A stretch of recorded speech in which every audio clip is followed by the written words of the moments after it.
Hello Capricorn, Sun, Moon, Rising, and Venus signs. Kamusta po kayo? Sana po nasa mabuti kayong kalagayan. Welcome back po sa Star Tarot. And kung bago kayo rito, welcome din kayo. Thank you sa inyong suporta. I truly appreciate it and God bless you all. Tingnan natin ang mga messages ninyo for November 13. Unahin natin ang trinkets. Ang mensahe ninyo dito ay coin. Napakaganda nito because this is you are going to decide to pursue whatever you want to pursue, no? Ano man ang mga gusto ninyong mangyari, gusto ninyong ma-achieve, no? You are really going for it. Wala na makakapigil sa inyo, no?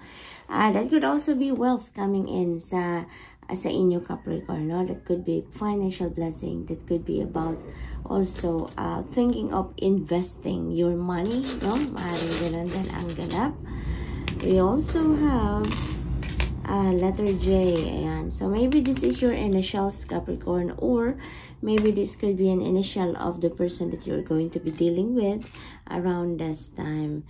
We also have peace sign. Ayan. So, napakaganda rin ito because finally, no, magkakaroon na kayo ng peace of mind, no? Meron ng kapayapaan sa inyong dibdib. So, maaaring may mga pagbabate, may mga reconciliation na dito between you and another person. Kung meron kayong mga hindi pagkakaintindihan in the past or recently, no? May mga peaceful resolution na, no? Kaya magkakaroon na kayo ng kapayapaan. Ayan. So, we also have the flower. Ayan. This is about fresh start. This is about new beginning. So, magkakaroon na kayo ng bagong simula, no? Maaaring related yan dito sa ninyo, sa pag-reconcile with another person. Magkakaroon na kayo ng pagkakataon muli na magsimula ng panibagong samahan, ano? Maaring mas magiging maayos na, mas magiging maingat na kayo sa pananalita, yung mga ganon, ano? So, you're going to learn something from this reconciliation ninyo with this person. Magsasimula kayo ng bago, no? You're going to start fresh, no? Dito sa inyong relationship. So, what else? We have Six of Spring, and this is a beautiful energy because tagumpay ito, no? Capricorn, meron kayong tagumpay na makakamit ngayon sa inyong sitwasyon. Maaring sa trabaho yan, karera, negosyo, you know, whatever it is na pinaghihirapan ninyo, pinaglalagyan ninyo ng inyong effort, oras, panahon, dedication, magkakaroon na kayo dito ng tagumpay. Kumbaga, your effort, no, is going to pay off ngayon. So, maaaring mabigyan kayo dito ng pay raise, promotion, scholarship grant, yung mga ganon ba, no, or anything, recognition, yung ganon. So, what else? We have the Emperor energy. This is beautiful kasi magkakaroon na ng balanse ang lahat, no? Magkakaroon na ng balanse, may ibabalik niyo na yung sentro, kumbaga, sa sarili ninyo. May ibabalik niyo na yung equilibrium sa buhay ninyo. Lahat ng bagay na ngayon, mapagtutuunan niyo na ng pansin, mabibigyan niyo na ng oras. So, maaaring nagkaroon na kayo dito ng grounding, no? Maaaring nakapag-reflect na kayo, maaaring nakapag-muni-muni na kayo, at natutunan niyo na ngayon kung ano ang mga dapat ninyong gawin sa buhay, sa bawat sitwasyon sa buhay ninyo, yung mga ganun. So, maaayos nyo na ngayon ang lahat, no? Dahil siguro mayroon na kayong kapayapaan, no? Sa nararamdaman sa isip ninyo. Kaya, magiging maayos na din ang lahat ng inyong pakiramdam, ang inyong pag-aasikaso sa mga bagay na dapat ninyong asikasuhin, yung mga ganun. For others of you, maaring this is a leadership role, no? So, maari talaga na may promotion, no? Maaring mapopromote ang iba sa inyo into a leadership role dito, Capricorn. So, congratulations. What else? We have Prince of Autumn. Ayan. So, some of you talaga, maaring meron ditong job offer, no? So, maaring yun ngang pagla-level up ng inyong position sa trabaho. Yung promotion na yan could be offered to you. Maari din naman ang iba sa inyo dito magbibigay kayo ng maraming oras ngayon sa pagpaplano, sa pag-strategize ng mga bagong endeavor na sisimulan ninyo dito. Diba? Meron tayong new beginnings, meron tayong fresh start. So, before you embark on that fresh start, no, kung ano man ang sisimulan ninyo, ngayon, Capricorn, maaaring pagplanuhan ninyo yan ang maigi talaga. You're really going to exert extra effort on that planning stage. You're gonna make sure na before you embark on that situation, you're going to be super ready, super planado nyo na ang lahat, no? So good luck, Capricorn, and that's all I have for you for today. I hope nakatulong ang mga mensaheng ito in some way. Thank you for watching. Love and light. Namaste. Hello Virgo, Sun, Moon, Rising, Venus signs. Kumusta po kayo? Sana po nasa mabuti kayong kalagayan. Welcome back po sa Star Tarot, and kung bago kayo rito, welcome din kayo. Thank you sa inyong suporta. Truly appreciate it, and God bless you all. Tingnan natin ang mga messages ninyo for November 13. Unahin natin ang mga trinkets. Virgo po na mensahe ninyo ay Cupid. Ayan. So this is about desire, this is about passion, and maybe this is about romance para sa iba sa inyo, Virgo, no? Maaring meron kayong papasukin bagong romantic relationship ngayon, Virgo. What else? We have the Barrel. So this is about transition, no? Transformation. So mayroon mga bagbabago dito, no? Na mangyayari. Kumbaga, parang releasing, no? Parang may purging na magaganap dito. Kumbaga, in with the old, in with the new, out with the old. Ang dating dito ni Virgo. Kung ano yung hindi na nagsiserve ng iyong best interest, out na, no? Out na. Kung ano yung magsusupport ng iyong soul's evolution, ng iyong soul's growth, then welcome kayo, no? Yung parang gano'n. So, we have Star, ayan. So, kung ano man ang gagawin ninyo dito na change, no? You are divinely guided, no? This is guidance. This is about miracles, no? Kaya may mga miraculous events dito na maaring mangyari, Virgo, around this time sa buhay ninyo. Dahil parte yan ng mga pangyayari na bilang support ng Panginoon sa inyo, no? Yung ganon. So, good luck to that. What else? We have the Empress energy, napakaganda. This is a prosperous and abundant energy, and this is also a mother archetype, no? Kaya maaari din ang iba sa inyo dito, Virgo, is a mom, or maaring hindi pa kayo talagang nanay, wala pa kayong anak, pero you are acting like the mom of the family, no? Yung parang ganon. Kayo nagbibigay liwanag sa bahay, sa tahanan, kayo yung nag-aalaga ng lahat, no? Yung mga ganon. And maaring this is financial opportunities, financial blessings na parating sa buhay ninyo, Virgo. Maaring ang iba sa inyo dito has a very creative mind, no? Very creative ang inyong, maaring meron kayong skills, talents, gifts, no? That nakalinya sa inyong creativity. Maaring yun ang magiging kapital ninyo, or yun ang magagamit ninyo sa ngayon in order for you to to start something new, maaaring bagong endeavor, bagong trabaho, career, ganon, negosyo, na link sa inyong creativity, maaaring yun ang gagawin ninyo, and that is what is going to give you or bring you financial success, no, Virgo? Yun ang magdadala sa inyo ng prosperity and abundance. Maaari din ang iba sa inyo dito mayroong manganganak na, no? Or maaring you're welcoming a new baby, or maaari din na yung person ninyo, no? Yun ang manganganak. So, a family is welcoming a new baby. We have unity, number 5. Ayan. So, embrace the time of spiritual growth.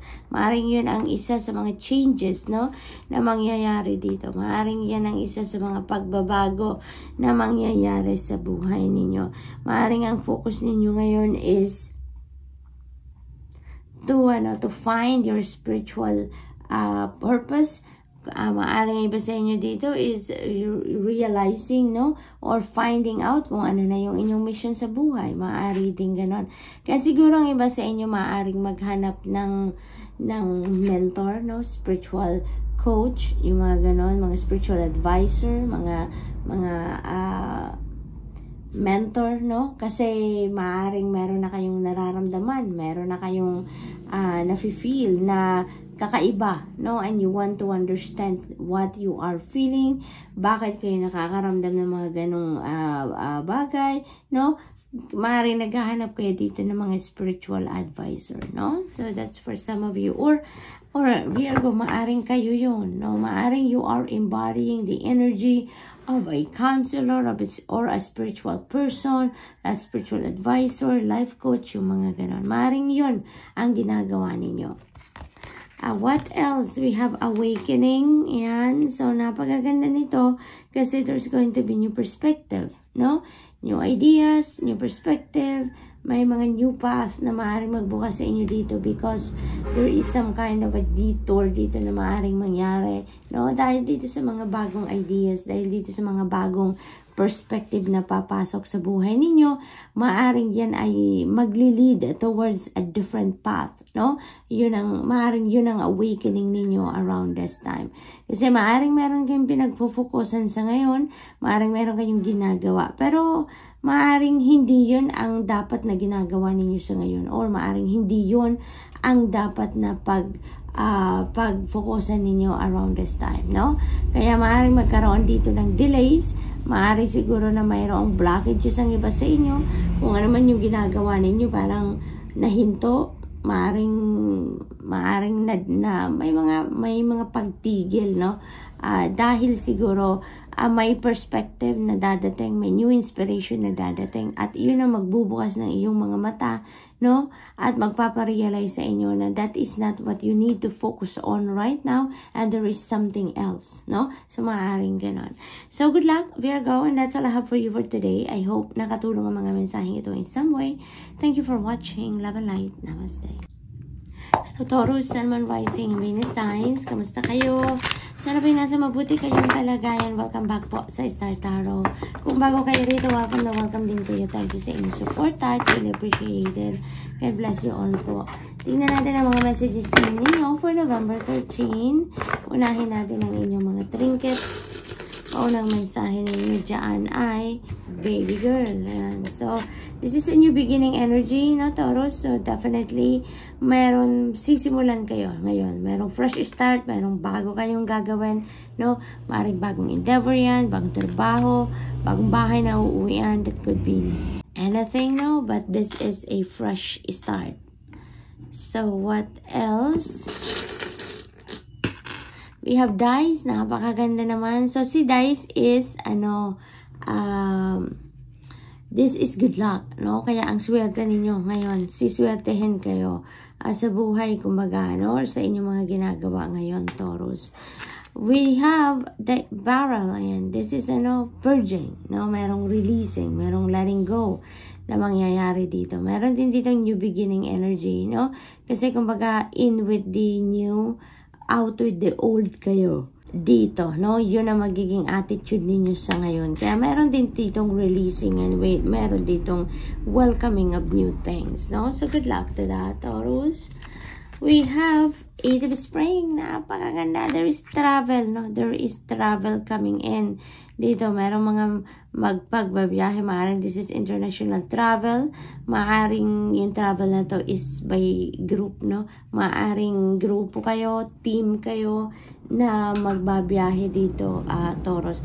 That could be for any reason, no? Maaring dahil yan sa negosyo ninyo, maaring business trip ito, maaring this is pasyal, maaring din naman this is trabaho, maaaring magtatrabaho kayo sa ibang bansa, maaaring gano'n, no? There are also wonderful opportunities coming in dito, no? Kaya napaka-exciting nga, napakaganda. At kung ano man ang mga opportunities na yan na parating sa inyo, Taurus, maaaring dumating yung biglaan, no? And that require you, no? That may require you immediate action and immediate decision, immediate attention, no? Yung mga gano'n. Kaya be on the lookout for that opportunities, no? Nang sa gayon, mabigyan nyo agad ng attention, mabigyan nyo agad ng pansin, ano?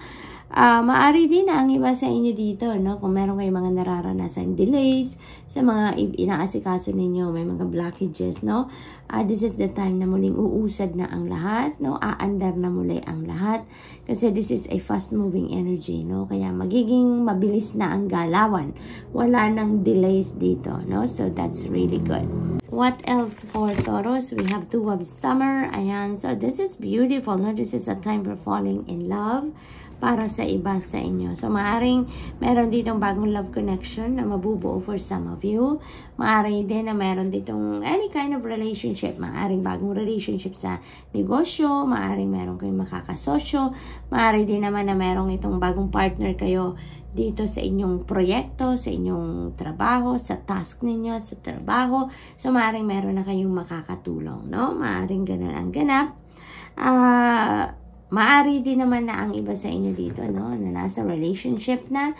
Maaaring meron kayong inaayos na sitwasyon, no? Meron kayong siguro issue with your person at ngayon, maganda kasi magkakaayos na kayo. Magkakaroon na dito na pag-uusap and there would be compromise siguro para magkaayos kayo. You're definitely going to patch up kung ano man ang inyong hindi pagkakaintindihan. Okay? We also have Four of Summer. Ayan. So, this is definitely an opportunity na parating Taurus. Kaya, ang advice sa inyo ni Four of Summer, buksan ninyo ang inyong mata. Buksan ninyo ang inyong mga tenga. Dahil, maaring yung opportunity na yan will come through another person, no? Maaring merong makapagsabi sa inyo, merong makapag-tip sa inyo, maaring merong idadaan yan sa conversation ninyo with another person. Kaya buksan ninyo ang inyong mga tenga, no? Nang sa gayon, ma-pick up ninyo agad ang mensahe, no, na pinapadala sa inyo ng universe through another person, no? Through a conversation. Ayun, tignan niyo maigi kasi maaaring mayroong kumakatok na sa paligid ninyo, sa pinto ninyo na opportunity, no? Maaaring isa yan dito sa opportunity na sinasabi ni Eight of Spring. So, good luck to that, Taurus, and that's all I have for you for today. I hope nakatulong ang mga mensaheng ito in some way. Thank you for watching. Love and light. Namaste.